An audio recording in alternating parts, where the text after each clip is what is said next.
இந்த நாளில் கூட நம்முடைய ஆலயத்தில் வந்திருந்து கர்த்தருடைய வார்த்தையை தியானிக்கும்படியாய் எனக்கு அன்பான அழைப்பு கொடுத்த நம்முடைய ஆயர் அவர்களுக்கு ஆண்டவராக இயேசு கிறிஸ்து நாமத்தாலே நன்றிகளை வாழ்த்துக்களை தெரிவிப்பதோடு கமிட்டியின் செயலர் பொருளர் கமிட்டியின் அங்கத்தினர்கள் சபை மூப்பர்கள் தாய்மார்கள் வாலிப பிள்ளைகள் யாவருக்கும் ஆண்டவராக இயேசு கிறிஸ்து நாமத்தினாலே நன்றிகளையும் வாழ்த்துக்களையும் தெரிவித்துக் கொள்கிறேன். முன்னாடியெல்லாம் யாருமே சொல்லலை, மறுபடியும் சொல்கிறேன். ஆண்டவராக இயேசு கிறிஸ்துவின் நாமத்தினாலே நன்றிகளையும் வாழ்த்துக்களையும் தெரிவித்துக் கொள்கிறேன். Thank you very much to all. இன்றைக்கு ஒரு நல்ல ஒரு தலைப்பு யாருக்காவது தெரியுமா?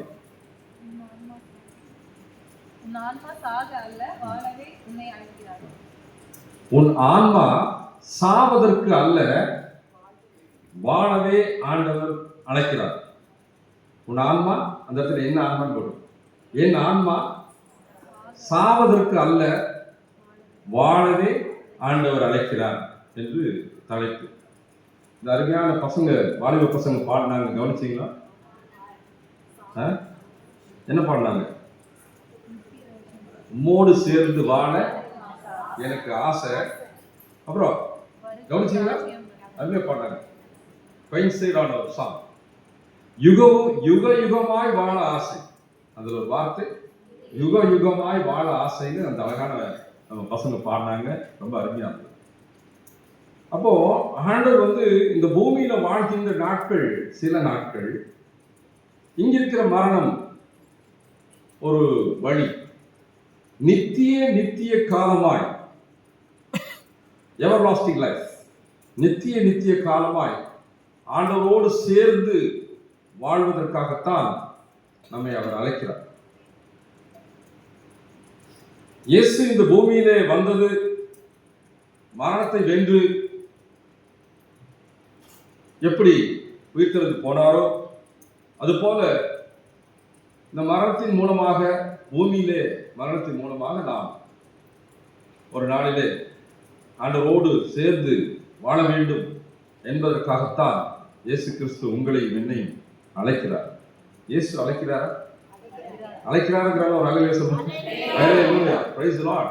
இந்த காலையில ஒரு மாதிரி டல்லா இருக்கிறீங்களோ? இல்ல அப்படியே இல்ல, மறுபடியும் சத்தம் ஒரு அலையில சொல்லுவாங்க. ஹல்லேலூயா, பிரைஸ் தி லார்ட்.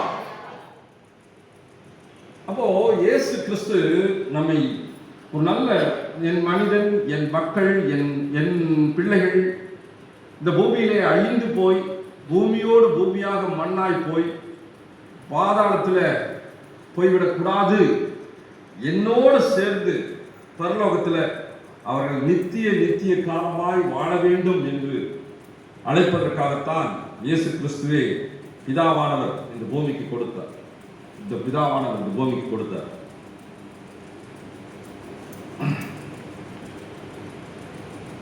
லூக்கா 16வது அதிகாரம் 31வது வசனம் வாசித்தீங்கன்னா, அவர்கள் மோசேக்கும் தீர்க்கதரிசிகளுக்கும் செவிகொடாவிட்டால் 16:31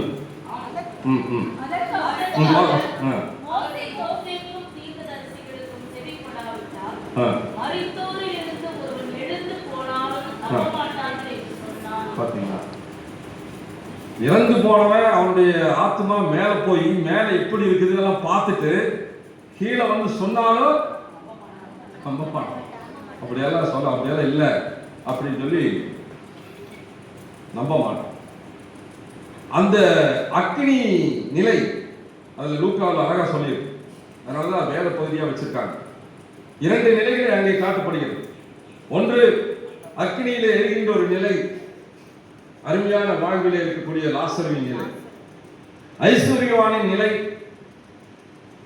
ஏழை லாசருவின் நிலை. இந்த 2 நிலைகளிலுமே வாழ்கின்ற வாழ்க்கை அதுவும் நித்திய காலம்தான். எது? அக்னி கடலிலே அதுவும் நித்திய வாழ்வுதான். பரலோகத்திலே இயேசுவின் மடியிலே, ஆபிரகாமின் மடியிலே வாழக்கூடிய வாழ்வும் நித்திய வாழ்வுதான். ஆக இந்த மரணத்தை குறித்து அவர் பேசல. சாக அல்ல வாழ்வதற்காகவே அழைக்கிறார் என்று தலைப்பு. இந்த சாவை பூமியிலே வாழ்கின்ற பொழுது ஒரு சாவு, ஒரு மரணம் ஏற்படுகிறது அல்லவா? அந்த மரணத்தை குறித்து அங்கே சொல்லப்படவில்லை. அக்கினி கடலிலே விழுகின்ற அந்த மரணத்தை குறித்துதான், அந்த மரணத்திலிருந்து தப்புவித்து ஆண்டவரோடு இயேசுவோடு ஐக்கியப்பட்டு நித்திய காலமாய் எவர் லாஸ்டிங் லைஃப், அழிவில்லாத ஒரு வாழ்க்கையை நமக்கு உண்டு பண்ணி வைத்திருக்கிறார். அந்த வாழ்வை வாழ்வதற்காகத்தான் பூமியிலே நீங்களும் நானும் வாழ்கின்ற பொழுது இயேசுவானவர் பல தீர்க்கதரிசிகளின் மூலமாக அவரே இந்த பூமிக்கு வந்து அந்த வாழ்க்கையை குறித்து நமக்கு போதித்து, அந்த வாழ்க்கை நீங்களும் நானும் வாழ வேண்டும் என்றால் பாவத்திலிருந்து விடுதலை பெற்றுக் கொள்ளுங்கள் என்று அழைப்பு கொடுத்து அறைகூவல் விடுத்தார். ஆனால் கேட்பதற்கும் பேசுவதற்கும் பாடுவதற்கும் மட்டுமே அதை நாம் கவனிக்கிறோம். என்னுடைய வாழ்க்கையை குறித்து ஒருவர் ஜஸ்டிஃபை பண்ணியிருக்கிறார். என் வாழ்வு இந்த பூமியிலே மரணித்த பிறகு அடுத்தது ஒரு வாழ்க்கை இருக்கிறது என்பதை நான் மறந்து போய் இந்த பூமியிலே கடவுள் செய்யக்கூடாது என்பவர்களை செய்து கொண்டிருக்கிறேனே, அவைகளை விட்டொழித்து மகனே மகளே வா என்று இயேசு அழைக்கிறார். இயேசு உங்களையும் என்னையும் அழைக்கிறார். எப்பொழுதும் என் பிள்ளை தடமாறி போய் பாவத்திலே விழுந்து பொல்லாத அக்கினிக்கடலிலே அவன் எரியுண்டு காலம் காலமாய் கவலையும் கண்ணீரும் உண்டு. அந்த ஆத்மாவானது அப்பேற்பட்ட வேதனையை அடைந்து விடக்கூடாது.